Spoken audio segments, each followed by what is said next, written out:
os juízes presentes. Eu agradeço enormemente a honra de ter sido lembrada para compor neste momento este encontro, que primeiro lembra alguém que defendeu a paz como um direito fundamental, que foi o queridíssimo professor Paulo Bonavides. Esta figura tão especial, não do direito, não só do Brasil, mas um cidadão e um ser humano muito especial, que junto com Dona Ieda, com seus filhos, tem produzido um alento, ou que tem sido uma demonstração humana de que a gente pode continuar a acreditar nas pessoas e pode acreditar no direito como um instrumento para que a gente tenha paz na sociedade, paz entre as pessoas.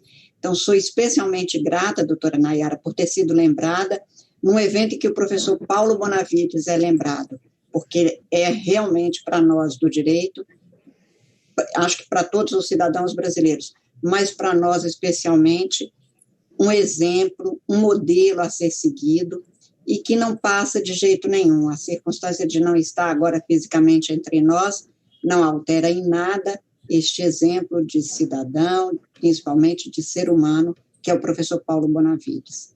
Por isso, os meus agradecimentos à academia por estar aqui, neste momento, a cuidar de um tema que era particularmente caro para o professor, e entre os senhores que levam adiante este movimento que é de todos nós juntos tentarmos construir a paz, porque paz se constrói. E neste sentido é que eu gostaria, então, de fazer as minhas observações, se os senhores me permitem, né, e especialmente considerando que nós estamos num grupo que tem como objetivo pensar e propor meios adequados de resolução de conflitos, porque os conflitos existem entre as pessoas, mas que há como resolver. E pensando então nisso, eu gostaria de expor as minhas observações sobre a paz entre os estados e entre as pessoas, lembrar um pouco de como a luta pelo direito na fala do Iering, especialmente em sua obra-prima também, a luta pelo direito, é buscar cumprir essa finalidade que é a paz entre as pessoas, falar um pouco do direito à paz como direito fundamental, tal como expõe o professor Paulo Bonavides em todos os seus trabalhos, e no constitucionalismo brasileiro e na experiência brasileira, como tem sido cuidada a paz e as dificuldades que nós temos tido e quais os movimentos que eu acho que são necessários para que a gente tenha uma transformação, mesmo na comunidade jurídica, da forma de olhar e pensar a paz. Então, se os senhores me permitem, eu gostaria de iniciar tocando um pouco essa ideia, que era a ideia do Iering. Ele dizia, o direito é sempre conquistado pela luta, mas é uma luta que se impõe para chegar à paz, e é preciso não se esquecer nunca disso. Eu fiz um levantamento preparando para estar aqui com os senhores, de como a ideia de paz é uma construção que nós todos precisamos de pensar permanentemente, porque fiz um levantamento de palavras que são usadas por advogados, por juízes, incluído aí no Supremo Tribunal Federal, e tomei isso só neste ano de 2021, para ficar claro que não é uma terminologia antiga ou já superada. E poderia não ter a menor importância falar que a decisão guerreada, que os advogados usam tanto, que a decisão vergastada, e vergastar é açoitar, as armas usadas pelas partes, nós todos falamos no litígio, porque assim está na legislação, nós falamos no conflito e nas partes que conflitam neste processo, e eu então levantei, para os senhores terem uma ideia, num levantamento rápido que fiz no sábado à tarde, eu consegui, em documentos judiciais atuais de processo em andamento, 43 palavras que dizem respeito à guerra. Não estou falando de luta. As armas, a decisão guerreada, a luta que se põe, que é portanto, mencionada, é como se a gente falasse de o direito não como a superação da guerra, mas como uma forma de não ter a guerra, mas com armas. A paridade de armas, que é um dos princípios do contraditório, na arena do litígio, que nós todos usamos. É muito impressionante porque a linguagem demonstra de uma forma subliminar não apenas o que é dito, mas no que se acredita para dizer daquela forma. E eu estou dizendo de palavras que nós todos que estamos aqui usamos, sem nos darmos conta de que nós estamos, portanto, ainda no espaço que é não de pacificação, mas no espaço que é, para não se ter o uso da força física, se usar a força do direito. Esta força do direito é a força da autoridade, mas nem por isso precisa de falar, de nós todos falarmos, na decisão guerreada, porque não estamos em guerra. A outra parte nos dá o contraditório, nos põe diante de uma controvérsia. O direito é um dado sobre o qual se controverte um processo, mas não precisa de ser guerreado.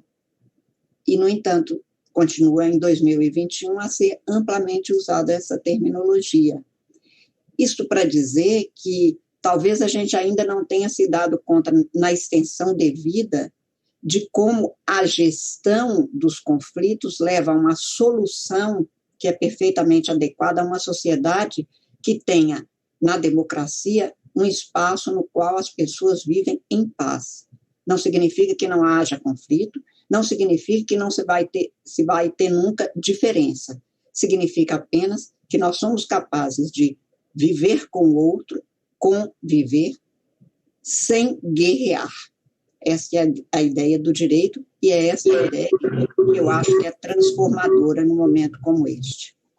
E, neste sentido, então, eu lembraria, como este primeiro ponto das minhas observações nesta tarde, em primeiro lugar, que a paz entre os Estados e a paz entre as pessoas, especialmente no curso do século XX, adquiriram uma outra conotação. Eu poderia fazer referência a que as pessoas na história da humanidade e as pessoas que têm poder e representam o poder dos Estados tiveram espaços de guerras permanentes. Se a gente for olhar hoje, há no mundo 72 países nos quais há pontos de conflito, para não dizer de guerra mesmo.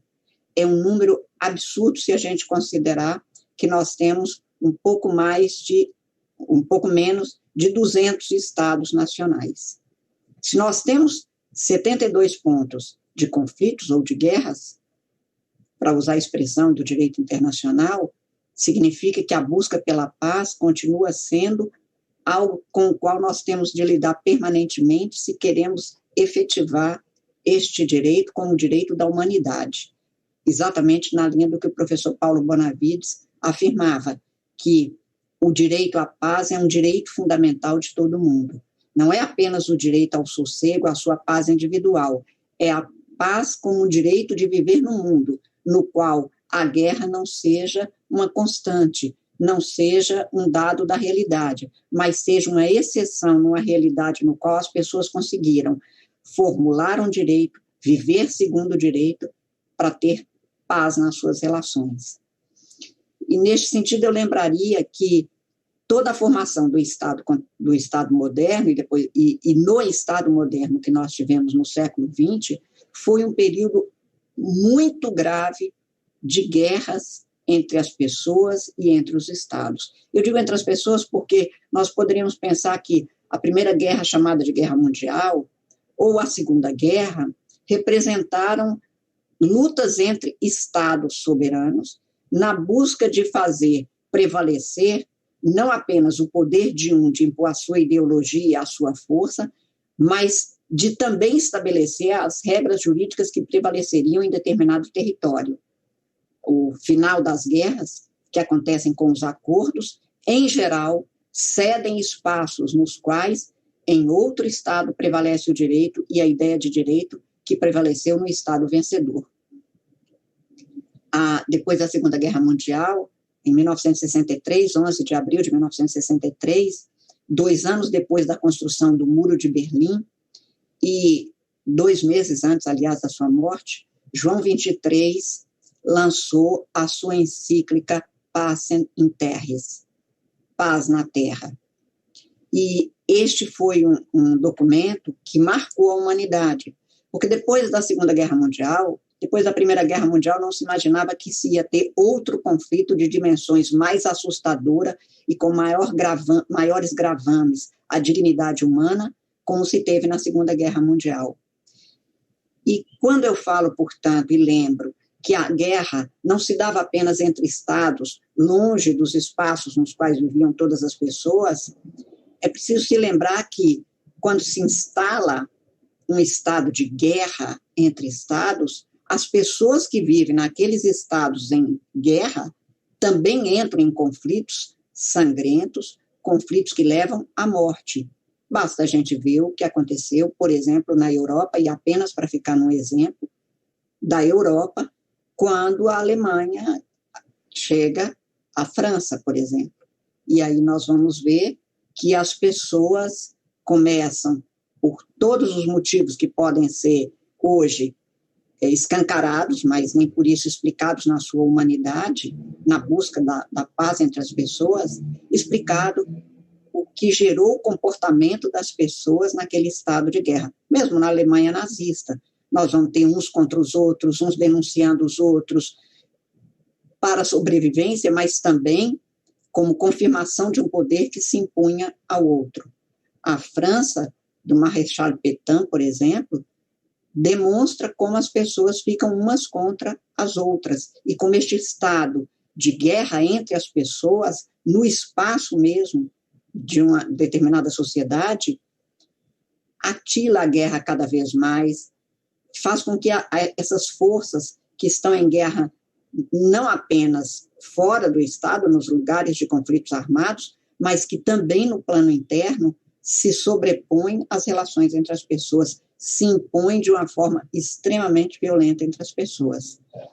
E o pós-guerra é uma reconstrução da humanidade, de toda a sociedade.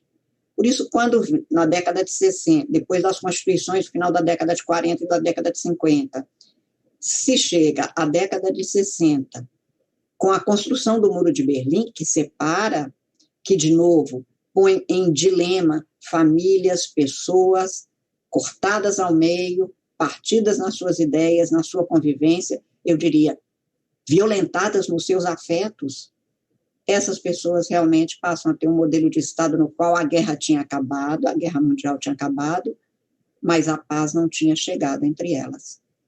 E quando vem, então, a encíclica do João XXIII, em abril de 1963, ele fala da paz de todos os povos na base da verdade, da justiça, da caridade e da liberdade. E esta publicação, que fez com que o mundo voltasse a pensar no que é a paz e na necessidade de paz entre as pessoas, se estabeleceu exatamente porque, pela primeira vez, uma autoridade supranacional lembrava a todas as pessoas que é preciso que os conflitos que existem entre as nações sejam resolvidas, tem-se naquele documento papal, com negociações e não com armas, na base da confiança mútua e não da desconfiança. E, principalmente, dizia ele, que a paz entre os povos exige a verdade como fundamento, a justiça como norma, o amor como motor e a liberdade como clima. É aí que nós temos, então, a sociedade na qual diferenças podem até levar a divergências de posturas, mas não falta de compostura, não falta de atendimento e de aceitação do outro, porque o princípio mais importante do constitucionalismo pós-Segunda Guerra Mundial, e que ainda prevalece, é o da dignidade humana. Todos nós somos iguais na nossa condição humana, que exige que se respeite a dignidade de todos e de cada um, que é igual. A mesma dignidade que há de prevalecer no respeito às diferenças, que não levam à guerra, levam ao pluralismo. E é com pluralismo que nós temos a possibilidade de crescimento, de aperfeiçoamento como ser humano. O que difere, o que pensa diferente, o que se veste diferente, o que tem uma ideia diferente da gente, não é melhor nem pior, é apenas isso, diferente. O que faz com que, eventualmente, essa pessoa me convença que eu posso pensar diferente e que o pensamento dele é mais acertado que o meu. Como pode também reafirmar para mim que aquilo que eu penso é mesmo o que eu considero certo e que eu não vou mudar, não é porque eu estou fechada a outras ideias, porque é preciso ser ou louco ou idiota para se fechar a ponto de não querer nunca mudar e plastificar sua própria alma e seu próprio pensamento. Mas é preciso que saiba que é na liberdade que eu posso acolher o pensamento do outro porque me convenceu, ou reafirmar o meu pensamento porque o que eu saio é convencida de que eu estou certa, mas sempre em condições de abertura suficiente para ouvir o outro. Vocês são jovens, mas eu sou uma mulher quase centenária e a minha mãe nos educou em casa dizendo: fala baixo porque as paredes têm ouvidos. Hoje, eu falo com os meus sobrinhos, falem alto, porque as pessoas não têm ouvidos. As pessoas não ouvem mais um ao outro. O irmão não ouve o outro. Consegue ficar num telefone teclando, nem voz mais ele se dá o luxo de ouvir. Tecla para alguém que está do outro lado do mundo na cabeça dele, que ele não sabe se é de verdade, se é um computador, se é um bot, o que é, mas não sabe o que o irmão está sofrendo no quarto ao lado. Esta é uma sociedade que não tem ouvidos. E quem não tem ouvido nem para o igual, imagine se terá para a diferença. A democracia se constrói para a paz e num ambiente de paz com pluralidade, com respeito a todos, na diferença de todos, que acrescenta e multiplica a experiência humana e permite, portanto, o aperfeiçoamento do ser humano. Ninguém fechado em si mesmo vai melhorar ou vai mudar no sentido de cumprir sua própria vocação, sequer de descobrir que talentos tem, porque não se expõe ao outro, não conversa com o outro. Portanto, quando o professor Paulo Bonavides afirma em sua obra, especialmente no direito constitucional, que o direito à paz é um direito fundamental, que ele chama de quarta geração, como a própria democracia, é porque não há espaço de lutas, de guerras, numa democracia, porque a democracia tem como característica, tem uma ideia de justiça que está em aberto.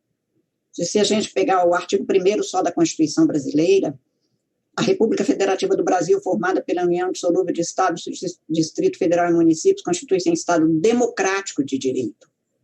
O Estado de direito é aquele no qual governantes e governados se submetem ao direito previamente estabelecido. E o Estado democrático é aquele no qual o direito traduz uma ideia de justiça que é mutável, que é mutante, que de tempos em tempos, e de povos para povos, são até diferentes mesmo. Não há uma ideia única. Esta ideia pode ser introduzida, deve ser introduzida no sistema de direito, mas introduzido, nós a cumprimos, até que convencemos a maioria da sociedade que ela já não prevalece, que ela mudou, como é próprio da vida. A vida muda, as pessoas mudam, por isso que se chama vida, e vida é mudança. Então, no Estado democrático, a mudança da ideia de justiça, que está em aberto permanentemente, é uma ideia que se faz em paz, porque é pelo diálogo. É, como dizia João 23, tendo como motor a liberdade de dizer, mas a liberdade impõe a responsabilidade, o respeito e a solidariedade. Sem esses elementos, nós não temos uma ideia nem de democracia, menos ainda de liberdade responsável suficiente para que a gente tenha uma convivência pacífica entre as pessoas. E neste sentido, portanto, eu sempre enfatizo que o direito fundamental à democracia e à paz, na fórmula expressa pelo professor Paulo Bonavides, tem como base a solidariedade entre as pessoas e o respeito ao plural e a tolerância pelo diferente. Sem respeito às pessoas, que eu acho que é próprio daquele que não se respeita, porque esse desse ao respeito é da maior importância para que as pessoas saibam que estão lidando com outro que é igual. O respeito vem do reconhecimento de que você tem uma dignidade, que é específica, singular, única, mas o outro também, igualmente, tem a mesma possibilidade e necessidade de ser respeitado. É preciso que haja solidariedade, que no caso brasileiro é um princípio extraído da própria Constituição. Já se afirmou que o princípio da solidariedade só é introduzido na Constituição brasileira no que se refere ao direito ao meio ambiente ecologicamente equilibrado. Eu digo que não. Se a Constituição estabeleceu que até para futuras gerações, para aqueles que não chegaram ainda, para aqueles que não nasceram, a Constituição impõe, estabelece, define expressamente no artigo 225 que o direito impõe a solidariedade entre gerações, essa mesma Constituição iria desdizer ou desprezar a solidariedade entre pessoas da mesma geração, das pessoas que estão viventes no mesmo período? É preciso, então, que a gente reconheça que a solidariedade não tem uma dimensão religiosa, nem uma dimensão filosófica. No caso brasileiro, tem uma dimensão jurídica. E sem solidariedade, nós não conseguimos viver em paz. A paz no sentido de um movimento equilibrado e respeitoso entre as pessoas. Porque a paz que nós queremos como direito é a paz que se estabelece no movimento social, na dinâmica da vida. Isto é da maior importância porque a ausência de paz é o estado de violência. E a violência entre pessoas, como entre estados, tem a mesma consequência de mutilação, de agravos que levam à morte. Nós, no caso brasileiro, temos uma sociedade com muitas formas de violência sendo exercidas permanentemente. Os conflitos que se põem no caso brasileiro, e nós mulheres sabemos bem disso, e não apenas nós mulheres, mas numa sociedade preconceituosa e agressiva, todas as formas de agravos ao outro se impõem com violência física, com violência patrimonial, com violência intelectual, com violência econômica. E neste sentido, portanto, é que nós temos um modelo de sociedade no qual nós precisamos de fazer a gestão dos conflitos, não apenas aqueles que poderiam se traduzir em lides levadas às instituições, no caso especialmente ao Poder Judiciário. Mas é preciso que a gente resolva todas as formas de conflito e faça a gestão destes conflitos para impedir que a violência se instale, ou que a violência continue a ter lugar como nós temos. Nós temos uma história muito cruel de violência contra determinados segmentos, especialmente contra mulheres, contra negros, contra índios, contra gays, contra deficientes. Em parte, algumas dessas violências são praticadas pela estúpida condição de a pessoa ter um conceito prévio, um preconceito que embota não apenas o seu sentimento, mas até a sua inteligência. Mata-se mulher porque ela é mulher, ou como nós cansamos de ver, matou porque ela quis terminar o relacionamento e ele não aceitou. E ele achou que estava sendo ofendido na sua honra. E tem apenas um mês que o Supremo Tribunal Federal julgou que era inconstitucional para o judiciário, para os advogados e para os promotores poderem alegar num júri que a morte de uma mulher provocada por um homem tenha sido e que tenha tido como causa o que ele alega de ser a ofensa à sua honra, possa ser considerado um elemento para absolvê-lo do feminicídio. Foi apenas no mês de março que o Supremo julgou como inconstitucional o uso dessa terminologia. Ou seja, uma sociedade que, até o final do ano passado, no júri, um advogado alegava que o cliente dele tinha matado aquela mulher porque ela tinha tido um namorado depois de se separar do réu, e o jurado, ou seja, a própria sociedade, absolvia aquele ato de violência extrema que é provocar a morte de outra pessoa pela só circunstância de que ela é mulher. Há poucos dias eu vi o caso de uma pessoa que vulnerável em situação de rua, contra a qual há um enorme preconceito e todas as formas de violência são praticadas. Aliás, uma sociedade que permite que pessoas idosas, crianças estejam morando em ruas em condições de absoluta vulnerabilidade física, psíquica, moral, econômica, já é uma sociedade violenta. Uma sociedade que fez da violência uma forma não de lidar com o problema, mas de simplesmente tornar-se insensível ao problema. E quando se torna insensível, nem se leva em consideração o problema para tentar resolvê-lo.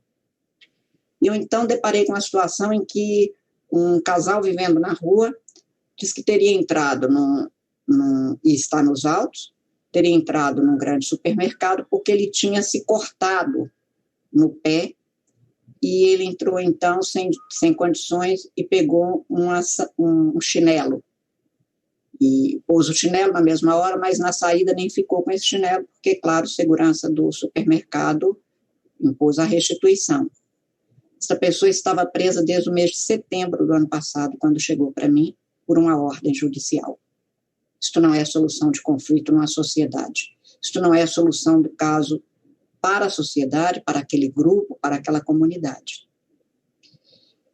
E eu lembro essas situações porque, como eu disse, para mim, estes preconceitos, que em grande parte nós todos temos, de um jeito ou de outro, de um lado ou de outro, são de uma sociedade que ainda é cega ou põe uma venda nos olhos para não ver os grandes problemas, os grandes chagas sociais que levam a todos os tipos de violência e impedem, portanto, a pacificação.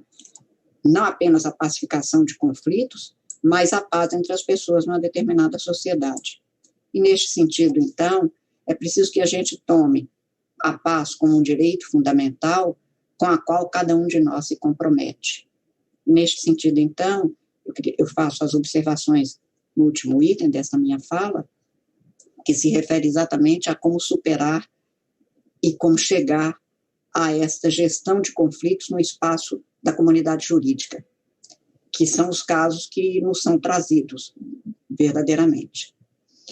Eu queria começar, então, fazendo uma referência que, em 2013, eu, estudando os casos de violência contra a mulher, cheguei à conclusão que o Poder Judiciário precisava de fazer algo mais do que apenas continuar julgando, arrastando processos, no caso de violência em ambiente doméstico. Nós temos uma lei que é mencionada no mundo inteiro como exemplo de lei, que é a 11.340, que é a chamada Lei Maria da Penha. Nós temos uma ótima lei e continuamos tendo índices alarmantes de violência contra a mulher, de violência dentro de casa, contra a mulher, contra a criança, que é algo realmente que dá bem a demonstração do modelo de sociedade que nós estamos, se não adotando, pelo menos sendo coniventes no sentido de nada fazer para alterar este quadro. Porque dentro de casa, a gente sempre acha que está, de alguma forma, acolhido. Eu até costumo dizer que quando a gente quer ter um lugar para morar, é quase um instinto animal, é quase um sentimento. Porque na hora de um temporal, de uma tempestade, o passarinho construiu o seu ninho, o bicho procura uma toca, o ser humano procura a sua casa. O abrigo físico, o abrigo emocional, o aconchego, enfim, aquilo que resguarda a sua condição menos dolorida no momento mais difícil.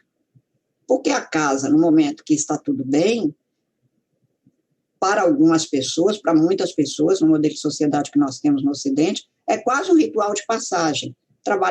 Trabalhava, pelo menos até a pandemia, o tempo todo fora, e no fim de semana vai encontrar amigos, então parava pouco em casa. Para quem tem casa e para quem pode. Mas, de toda sorte, na hora que você está em casa, você se acha seguro. Quem mora em cidade grande sabe bem, e hoje não é nenhum privilégio de cidade grande apenas, que quando a gente sai, você liga um alerta quase. Segura a bolsa, olha se está seguro, se a gente anda sozinho numa rua à noite, você está alerta para qualquer perigo. Dentro de casa você relaxa. Por isso, o direito, por exemplo, estabelece que se há uma afronta, uma violência no período noturno, ou se houve um arrombamento, ou se houve a transposição para chegar dentro de uma casa, há até agravantes. Exatamente porque pegou a pessoa em situação de vulnerabilidade, a pessoa estava relaxada. Então, como a mulher e a criança podem ser mais agredidos e violentados quando estão neste ambiente? Que sociedade é essa, pensava eu, que olha isso e os nossos processos relativamente à violência contra a mulher em ambiente doméstico se arrastavam por um tempo extremamente longo. E a criação de varas de combate à violência doméstica são recentes, são posteriores à edição da Lei Maria da Penha. Então, em 2013, eu reuni, em 2014, nós construímos no meu gabinete, e eu dizia, é a látere, eu não posso impor nada a nenhum tribunal. Mas reuni os 27 presidentes de tribunais de justiça, que foram 100% comigo na ocasião, e pedi que a gente fizesse alguma coisa para transpor essa situação de violência e tentasse pacificar essas relações.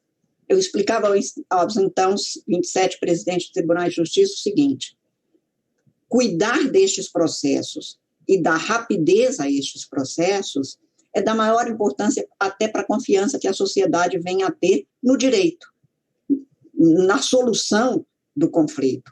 Porque eu dizia, a violência ou a paz não para nos umbrais da porta de casa. O menino que viu a mãe ser assassinada, violentada, que viu a mãe apanhando durante um tempo muito longo, ele, quando se torna adulto, tem uma fissura psicológica, emocional.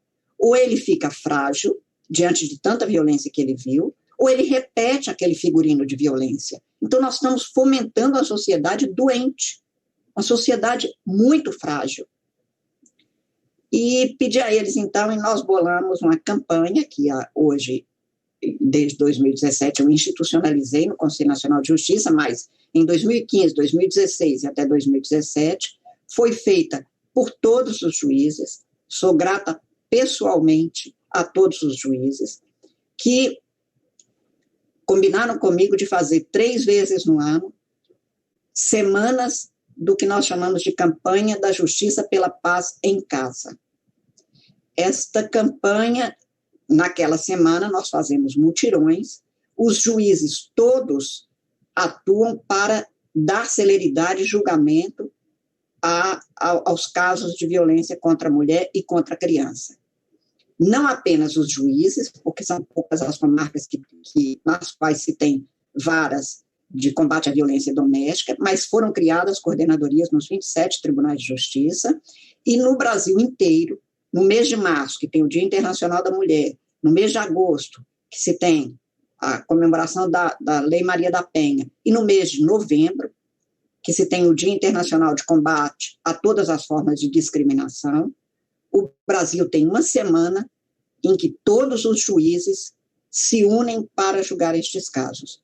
Só para os senhores terem uma ideia, em alguns lugares no Brasil, nós tínhamos júris que não eram feitos há mais de 13 anos, com processos que estavam parados durante esse tempo, e eu tentava convencer o juiz dizendo, 14 anos depois de um feminicídio, de um homicídio, na verdade, porque o feminicídio só vem como figura, como agravante em 2015, mas que matou uma mulher há 14 anos atrás e que agora tem no júri, nós aplicamos o direito, mas já não fazemos justiça nem idealmente.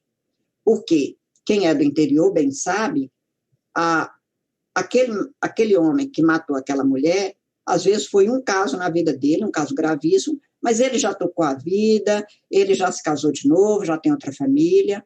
O menino de 8 anos de idade que viu a mãe ser assassinada, já é um homem de 22 anos e não quer nem ouvir falar nisso. Alguns falam comigo, ministra, eu não gostaria de tocar nesse assunto, eu levei anos para conseguir esquecer essa violência. E as duas famílias são inimigas. Acabou a possibilidade de uma mãe que viu o marido da sua filha assassiná-la, de ela conseguir recobrar isso. São casos raríssimos, são pessoas muito acima, eu digo, da média espiritualmente. Então, é preciso que, eu dizia, dê uma resposta a esse tipo de violência com rapidez, porque 14 anos depois, é claro que o direito tem que ser aplicado. Este homem tem que ser julgado, condenado, ele tem que cumprir a pena, mas o efeito que o direito busca na legislação penal não se cumpre mais. Agora, isso acabou naquela comunidade.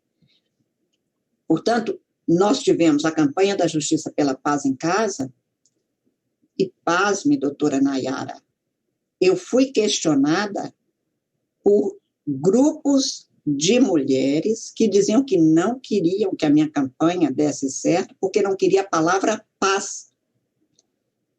E eu recebi algumas das figuras que certamente todos os senhores conhecem, que são figuras ilustres, mas o raciocínio era assim, se não tiver a palavra violência, fica parecendo que o homem ter batido na mulher não é uma violência. Eu dizia, violência gera violência. A palavra vira um comportamento. O que a gente pensa vira palavra, a palavra vira ação, e a ação pode ser repetida. Eu preciso falar em paz. Não precisa de repetir a palavra violência. Uma mulher que foi assassinada, qualquer pessoa que tem um pingo de sentimento, e não precisa ter chegado nem ao final do curso primário. Ele sabe que foi praticada uma violência, não precisa falar, não adianta repetir. Nós estamos na procura da paz. O direito é instrumento de paz. Não, mas precisa de enfatizar a violência. Não, então enfatizem vocês, criam vocês sua campanha. A campanha que eu estou começando, e felizmente deu certo, mas eu fui seriamente questionada. E sei ainda hoje que pelo menos 2 das pessoas que compõem esse grupo cansam de falar, não gosto dessa ministra, ela resolveu uma campanha que é uma campanha pela paz, num caso que é de violência contra a mulher e contra a criança. Tipo, bom, aí é forma de pensar diferente. Pode não gostar por outro motivo, não prevaleceu a ideia dela. Mas a campanha tem dado certo. Os resultados são impressionantes de número de casos julgados. Não significa que tenha baixado muito. Pelo contrário, o ano passado, nos 4 primeiros meses de pandemia, em alguns estados brasileiros, o número de aumento de casos de violência contra a mulher foi de até 40%. E aí nós tínhamos a seguinte situação no mês de junho do ano passado. As pessoas estavam em situação de isolamento social. A mulher precisava de ficar em casa. Ela era violentada e ela não pode pegar um telefone para denunciar, porque aí a violência é maior. O Conselho Nacional de Justiça teve de criar, junto com a sociedade civil, um programa pelo qual a mulher poderia, riscando a palma da mão, com batom, com uma caneta, com qualquer de vermelho, fosse até uma farmácia e mostrasse a mão para que o farmacêutico chamasse quem tivesse que tomar providência, a Patrulha Maria da Penha, a Brigada Maria da Penha, um policial, para denunciar, porque ela não podia denunciar a violência. Então, a gestão de conflitos, no caso brasileiro, depende, na minha compreensão, e acho que é só isso, nós estamos pensando alternativas. Primeiro, chega à sociedade maior paz entre as pessoas, na medida em que houver respostas aptas a que a gestão se faça não pela guerra, pela lide, pelo litígio, por vesgastar, enfim, que se faça por questionamentos que aguardem as respostas e que se cumpram as respostas neste sentido de resolver, de solucionar, eu digo sempre de pacificar. Eu quero a pacificação das diferenças com a superação de conflitos. Eu nem quero gerar conflitos, sei que a expressão não é brasileira até, a expressão é internacional. Mas a ideia que precisa de passar na minha compreensão é essa, para que as pessoas saibam que nós estamos tentando acordar, consertar com C, para que a gente tenha um outro modelo de sociedade.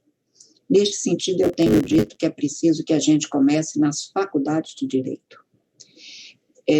impossível continuar reclamando de advogados como alguns reclamam, e eu não posso reclamar, primeiro porque eu fui advogada durante 30 anos e vou voltar a ser, se Deus quiser, na hora que me aposentar na magistratura.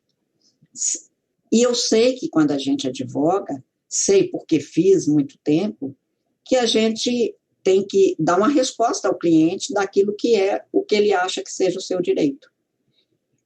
A Faculdade de Direito oferece ainda hoje 2 semestres, quando não mais, 1 ano e meio, 2 anos até, em processo civil e em processo penal, são 4 semestres, ensina o estudante a recorrer. Aí ele forma e tem que dizer, aí não recorre não, vamos fazer, vocês estão recorrendo demais. Mas não foi isso que me ensinaram? A recorrer, a incumpridar, a protelar. Por quê? O direito, como dizia Norberto Bobbio, é um jogo democrático. No jogo, você tem que convencer o outro, na democracia. É da tirania exterminar o diferente. No nosso, não. No nosso espaço democrático do direito, nós convencemos o outro e acordamos para que o outro saiba que nós fizemos um acordo. E, neste sentido, nós precisamos de mudar a Faculdade de Direito, no seu programa, para que ele ensine o novo advogado, que é o que o mundo precisa.